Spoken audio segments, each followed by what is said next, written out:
Om Swastiastu, Assalamualaikum warahmatullahi wabarakatuh. Shalom, Namo Buddhaya, salam sejahtera bagi kita semua. Perkenalkan, saya Devia. Pada kesempatan kali ini saya akan mempresentasikan atau menjelaskan sedikit tentang proyek genom manusia. Ini merupakan salah satu tugas dari mata kuliah Sains Masa Depan dengan dosen pengampu Dr. Inyomantika MSI. Adapun referensi kajian dari proyek genom manusia ini yaitu dari Is Crime Hereditary? As Analysis of Biological Ideas from Eugenes to the Human Genome Project dari Sin Yington, dan yang kedua adalah Cultivating DNA Sequencing Technology After the Human Genome Project. Yang ketiga, Viral Vector Systems for Gene Therapy, a comprehensive literature review of progress and biosafety challenge. Dan yang terakhir dari sumber proyek genom manusia. Pokok bahasan yang akan kita bahas kali ini ada 4. Yang pertama mengenai Eugenes and Crime, atau bahasa Indonesianya eugenika dan kejahatan. Yang kedua adalah proyek genom manusia atau Human Genome Project. Yang ketiga itu adalah terapi gen. Dan yang keempat adalah teknologi pengurutan DNA.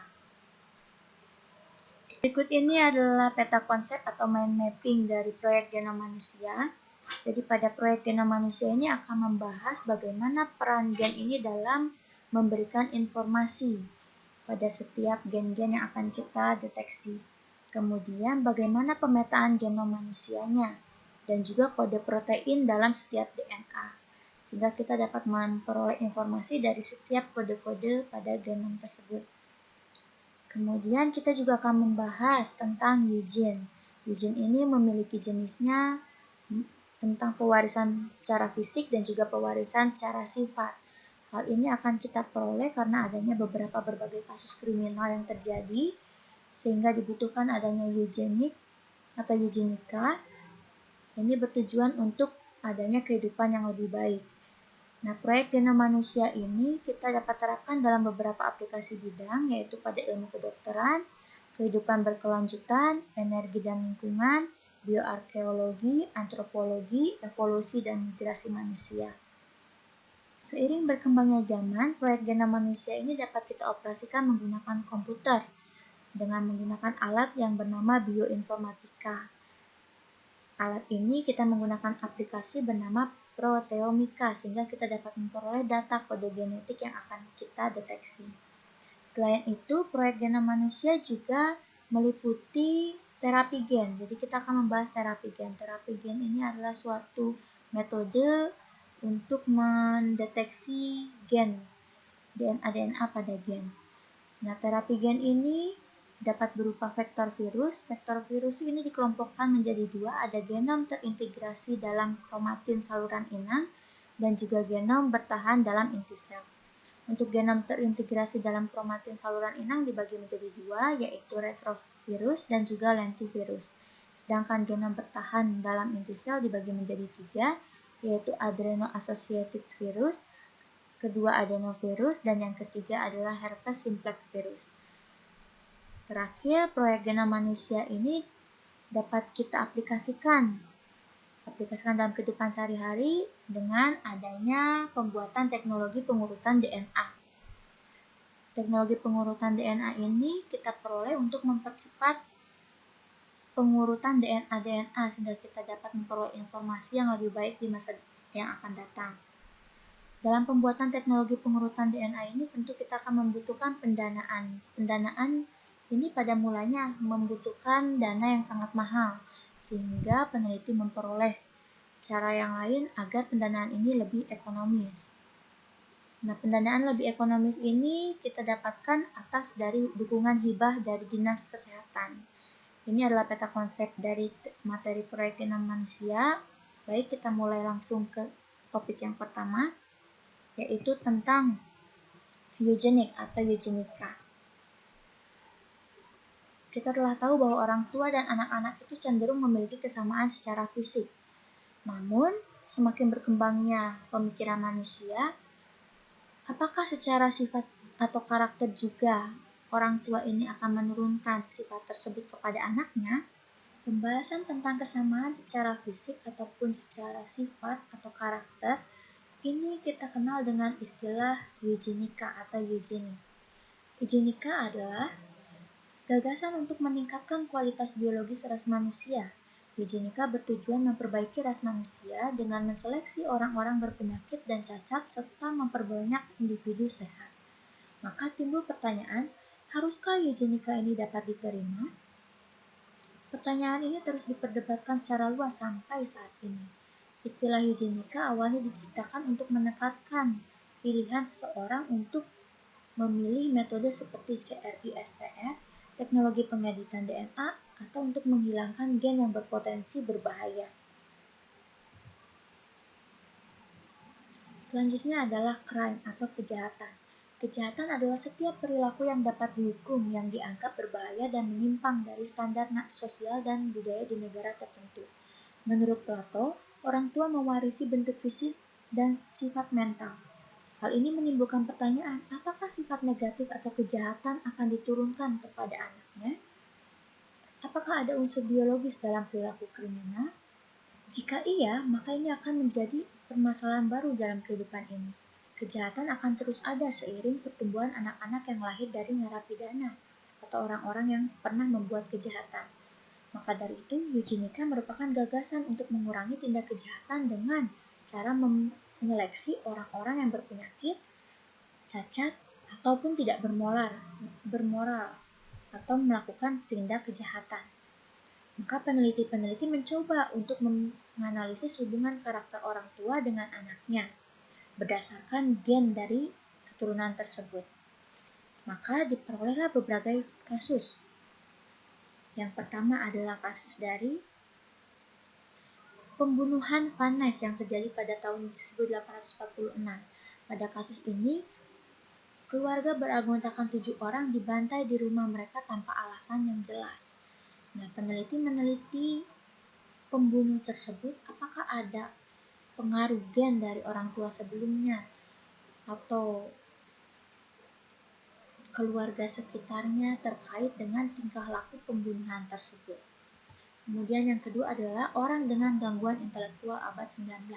Pada abad 19, orang dengan gangguan intelektual dan juga perempuan dengan pemikiran yang rendah atau intelektual yang rendah dianggap sebagai ancaman kehidupan karena jikalau mereka memiliki keturunan dan memang benar gen ini dapat diturunkan, maka hal ini akan mengancam kehidupan di masa yang akan datang. Maka akan semakin banyak penduduk-penduduk atau individu-individu yang memiliki gangguan intelektual atau memiliki karakter sebagai penjahat yang mungkin akan melakukan suatu tindak kriminal. Kemudian yang ketiga adalah Dejuk. Pada kasus Dejuk ini dikenal keluarga dengan 6 anggota keluarga ditangkap karena tindak kriminal yang membuat lingkungan sekitar pun melakukan kejahatan. Jadi 6 anggota keluarga ini ternyata mempengaruhi lingkungan sekitarnya untuk melakukan kejahatan. Kemudian kasus yang keempat adalah Kallikaks yang terjadi pada 1912. Pada kasus Kallikaks ini dikenal seorang Martin Kallikaks. Martin Kallikaks ini berselingkuh dengan seorang wanita yang berintelektual rendah. Mereka pun memperoleh turunan dengan intelektual yang rendah pula. Kemudian Martin Kallikaks menikah dengan gadis terhormat. Ternyata ketika menikah dengan gadis terhormat ini, Martin Kallikaks memperoleh keturunan yang baik, memiliki intelektual yang baik, terhormat, cerdas. Nah, hal ini semakin memperkuat perkiraan peneliti bahwa ada pengaruh gen terhadap tindak kriminal suatu seseorang atau terhadap gangguan intelektual yang akan mengacu pada kemungkinan perilaku tindak kejahatan. Yang kelima yaitu eugenika di lapas dan lembaga pemasyarakatan. Hal ini dipelopori oleh Dr. Leo Stanley. Dr. Leo Stanley adalah kepala ahli bedah di lembaga pemasyarakatan di sekitar California. Ia melakukan sterilisasi pada 20% narapidana yang memiliki kemampuan intelektual yang rendah. Narapidana yang ada pada lapas tersebut mendapatkan pengurangan masa tahanan dengan syarat ia telah melakukan sterilisasi yang dilakukan oleh Dr. Leo Stanley. Kemudian yang keenam adalah kejahatan remaja perempuan yang terjadi pada tahun 1890 sampai 1920. Kejahatan remaja yang dilakukan ini adalah salah satunya pergaulan bebas, kehamilan di luar nikah, prostitusi, keluar pada jam malam, dan juga menjadi korban kekerasan seksual. Kejahatan ini dianggap sebagai kriminalitas turunan, sehingga menyebabkan adanya diskriminasi terhadap ras dan sosial ekonomi. Ulang.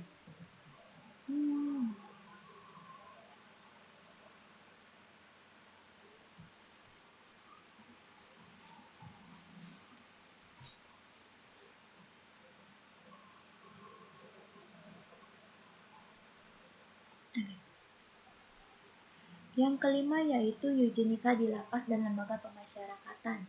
Hal ini dipelopori oleh Dr. Leo Stanley. Dr. Leo Stanley adalah kepala ahli bedah di lembaga pemasyarakatan di sekitar California.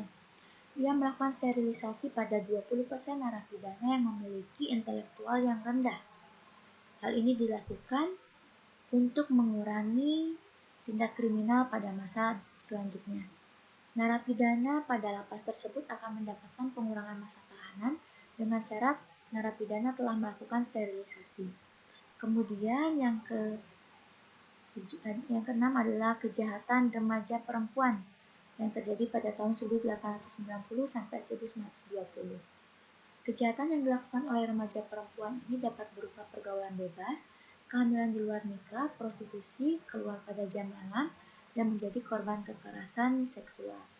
Kasus-kasus yang terjadi pada kenakalan remaja ini identik dengan adanya keberagaman ras dan juga status sosial.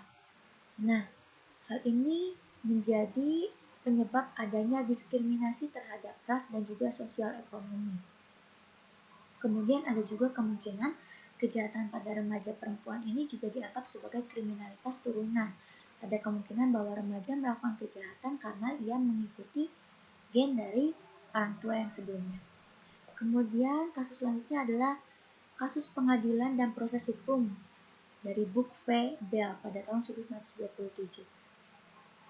Pada kasus ini, Mahkamah Agung Amerika Serikat memutuskan bahwa Undang-Undang Negara Bagian Virginia mengatakan bahwa sterilisasi pada orang-orang yang memiliki cacat intelektual ataupun pemikiran yang lemah wajib melakukan sterilisasi secara konstitusional. Jadi telah ada undang-undang yang mengatur tentang sterilisasi ini kepada orang-orang yang memiliki intelektual yang rendah. Undang-undang ini dihasilkan dari ide-ide masyarakat tentang kejahatan perempuan. Kemudian yang terakhir adalah kasus pengadilan dan proses hukum Skinner v. Oklahoma. Pada tahun 1931, Oklahoma mengizinkan sterilisasi narapidana di lembaga-lembaga negara atas dasar kegilaan ataupun kelemahan intelektual.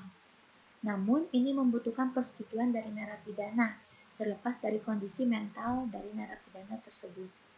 Berdasarkan kasus-kasus ini, dapat kita katakan bahwa tindak kriminal itu ternyata dapat diturunkan dari orang tua. Namun tidak menutup kemungkinan juga ada pengaruh dari lingkungan dan juga faktor kemiskinan, sehingga terjadi peningkatan tindak kriminal.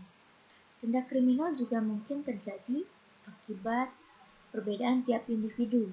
Namun sifat gen itu memungkinkan seseorang melakukan tindak kejahatan. Jadi mungkin tiap individu juga dapat berbeda, tapi juga ada kemungkinan sifat gen juga akan mempengaruhi seseorang melakukan tindak kriminal. Selanjutnya kita akan membahas tentang proyek genom manusia atau Human Genome Project.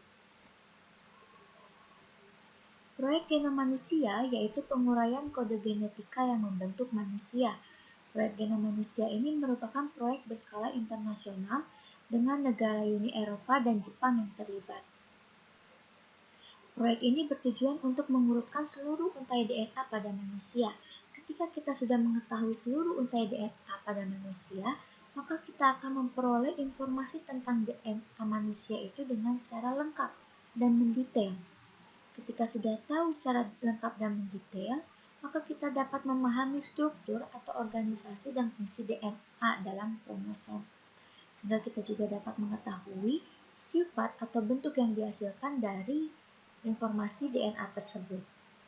Pengumpulan informasi dan pengembangan teknologi ini dapat membawa revolusi terhadap eksplorasi dunia di bidang biologi, terutama untuk di masa yang akan datang, serta dapat bermanfaat untuk kepentingan pelayanan kesehatan, pertanian, produksi energi, peternakan, dan perbaikan lingkungan.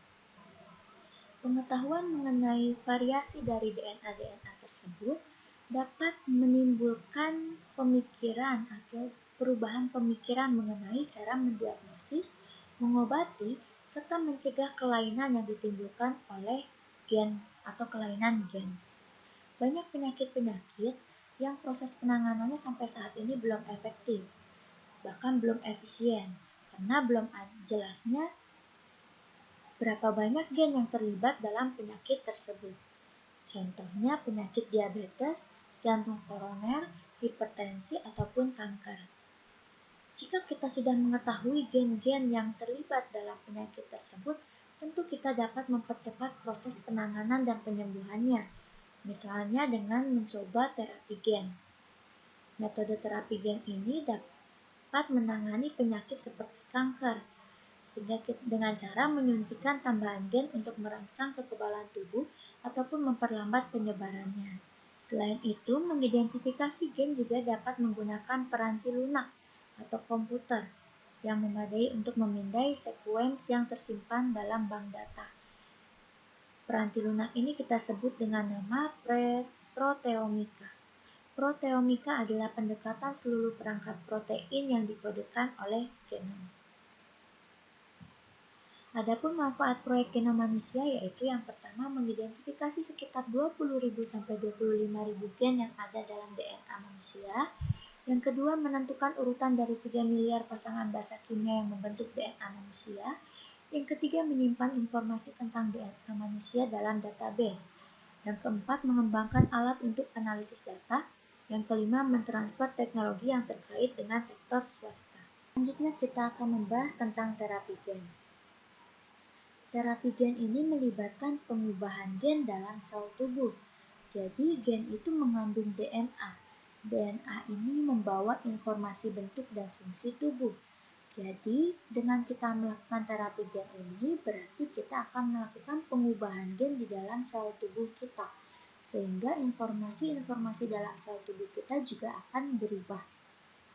Nah, National Institute of Health atau NIH mendefinisikan terapi gen sebagai teknik eksperimental menggunakan gen untuk mengobati atau mencegah penyakit dengan cara menambahkan gen baru atau mengganti gen yang rusak.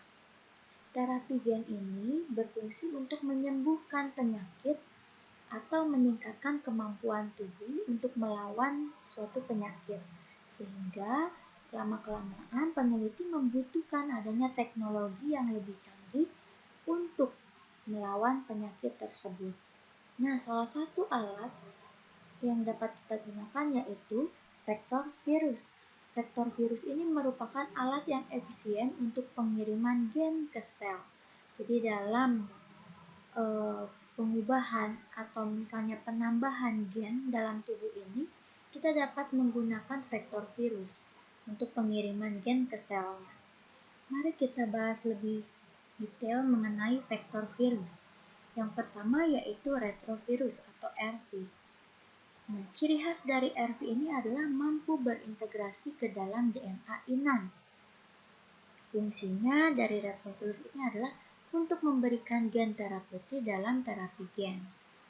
Kemudian, kelebihan dari retrovirus ini adalah retrovirus itu mampu mengubah genom ssRNA menjadi molekul dsDNA yang terintegrasi secara stabil ke dalam genom sel target.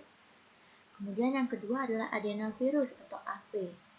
Nah, virus DNA ini difungsikan untuk mengkodekkan gen dalam orientasi indera maupun antisense.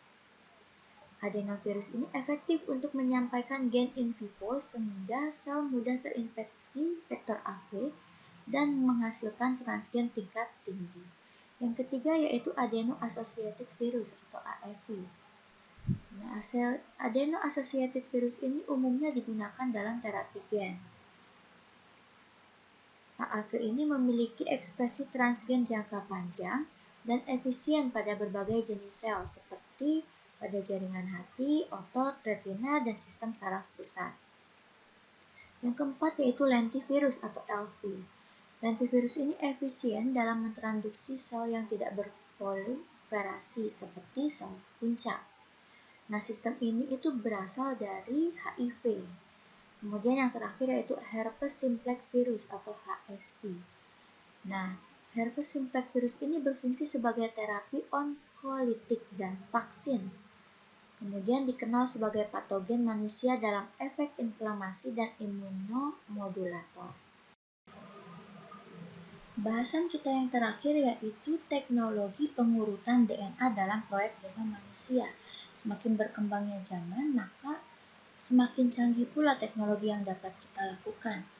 Nah, yang pertama, Institut Penelitian Genom Manusia Nasional atau NHGRI melakukan suatu penelitian untuk menciptakan teknologi pengurutan DNA.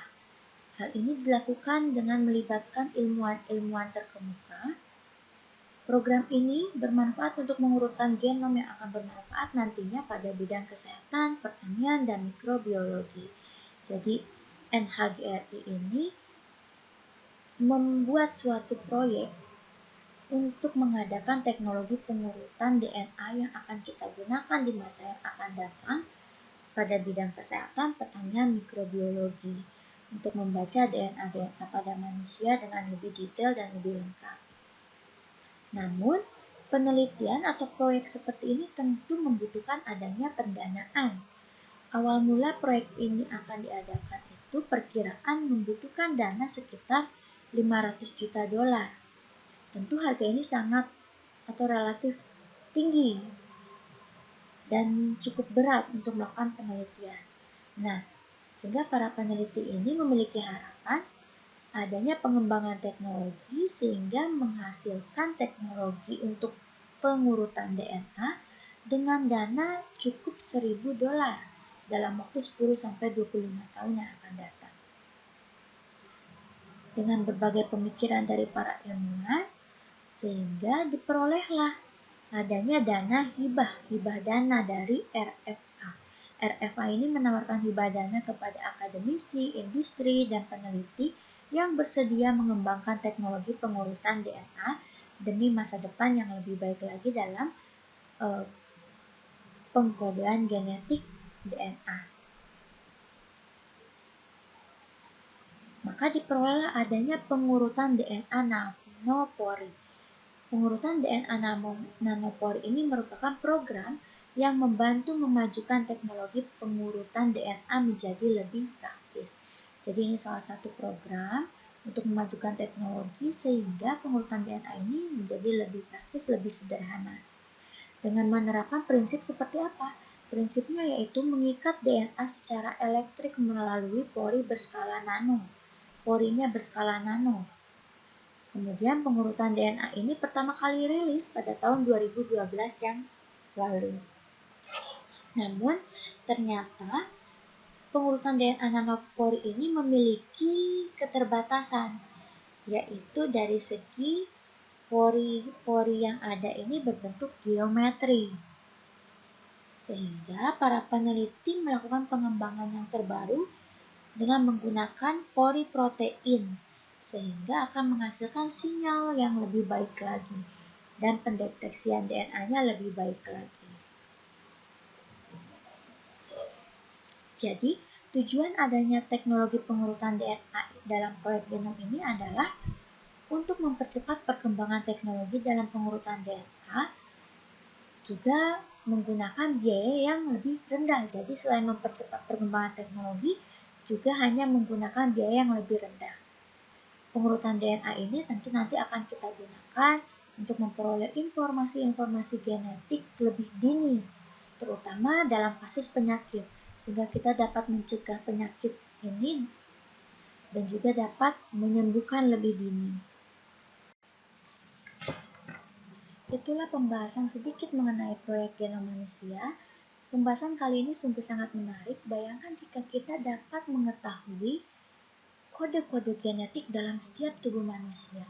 Tentu hal ini akan sangat berpengaruh besar dalam kehidupan ini dan juga dapat bermanfaat yang sangat besar bagi dunia ini, terutama dari segi kedokteran. Kita dapat mencegah adanya suatu penyakit, juga dapat mempercepat penyembuhan suatu penyakit, juga dalam bidang pertanian maupun industri yang lain. Ini akan sangat berpengaruh untuk masa depan yang lebih baik lagi. Jadi, besar harapan kita bahwa teknologi pengurutan DNA ini dapat berkembang dengan pesat, sehingga kita dapat merasakan adanya proyek-proyek terbaru mengenai genom manusia. Sekian yang dapat saya sampaikan. Mohon maaf jika ada kekurangan atau kata-kata yang kurang berkenan. Terima kasih telah mengikuti dan menonton presentasi atau penjelasan proyek genom manusia kali ini. Om Santi Santi Om. Wassalamualaikum warahmatullahi wabarakatuh. Salam sejahtera bagi kita semua.